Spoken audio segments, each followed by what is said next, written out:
Hi guys, it's Dr. Justin Souther here, and we're looking at some questions on directional derivative. Here we're asked to find all the directions in which the directional derivative of some function at the point 0, 2 has the value 1.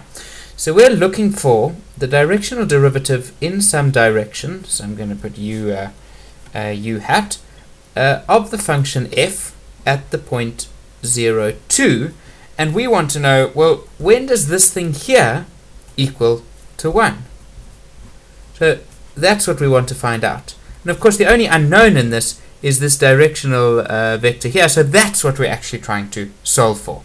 So let's go ahead and use that wonderful theorem that says that the directional derivative in the direction of a unit vector u of this is equal to the gradient vector nabla f evaluated at the point 0, 2, which is a vector, and we take the dot product of that with the vector u. And in previous questions we've been given values for u hat, we've been given values for this, or we've calculated values for this, and we've worked out the directional derivative. Here we're told that the directional derivative has a value of 1. But we're going to do the same thing. We're going to, well, what does u look like? U hat, we're not entirely sure. Now we've got two options for it. U hat is equal to ab, where a squared plus b squared is equal to 1, the square root of that, or just a squared plus b squared. Or we can write this as cos theta sine theta. Now we can actually use either of these versions. The textbook solutions manual uses this, but it's a hectically complicated problem that you've got to work out, and then you get your two answers at the end and you've got to check them.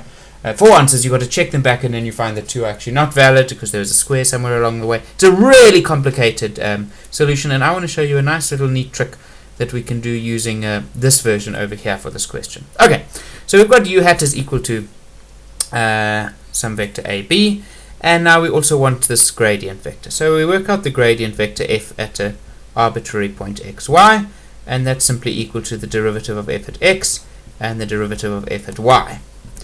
The derivative of f at x, well, we differentiate this guy here with respect to x, treat y as a constant, so we get y e to the minus xy, that's the outer function, e to the minus xy, multiplied by the derivative of the inner function with respect to x is minus y.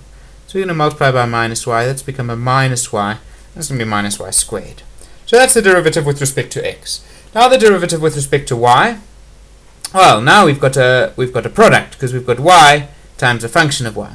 So differentiate the first and you get 1, multiply by the second untouched, you get e to the minus xy, plus the derivative plus the first untouched, that's y, multiplied by the derivative of the second. Well, the derivative of this with respect to y is e to the minus xy times the derivative of the inner function, which is minus x. So we're going to get a factor of minus x times e to the minus xy. Okay, so there we've got our directional derivative at, we've got our gradient vector at any point. We're interested in del of f at the point 0, 2. So we can go ahead and substitute 0, 2 into this gradient vector here. We get minus 2 squared times e to the, well, minus x times y, 0 times 2 is going to be 0, e to the 0, which we know is 1.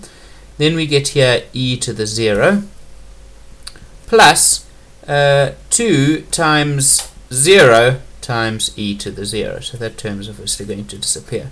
So that's equal to minus 2 squared times 1, that's minus 4, and this thing here just cancels down to 1. So now we've got our gradient vector over here. Now we want this thing to be equal to 1. So we want the gradient vector at 0, 2, that's minus 4, 1, dot producted with u, and I'm going to use this version over here, dot producted with ab.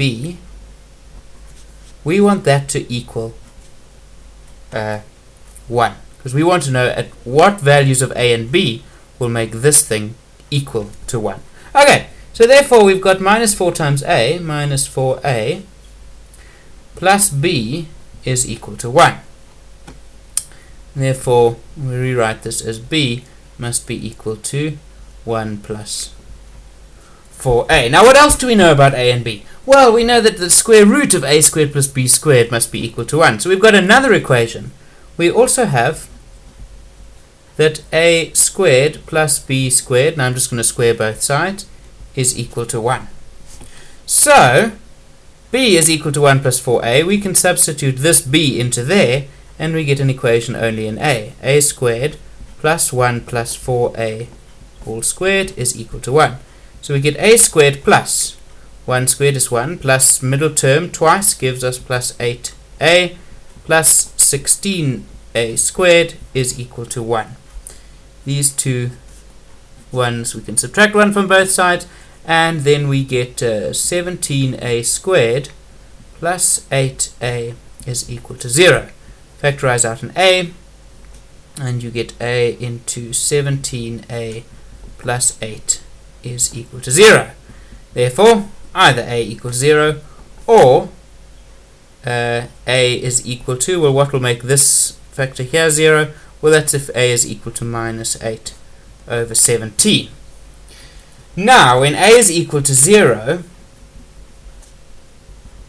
we have b is equal to, going back to this equation over here, b is equal to 1 plus 4a. 1 plus 4 times 0 is just 1. And when a is equal to minus 8 over 17, then b is equal to 1 plus 4 times this. So 4 times 8 is going to be minus 32 over 17, which is equal to, let's write it all over 17. 17 minus 32 over 17 is equal to minus 15 over 17. Okay, so what does that tell us? We've worked out that when a is 0 and b is 1, then all this equation is satisfied, and we get this guy over here.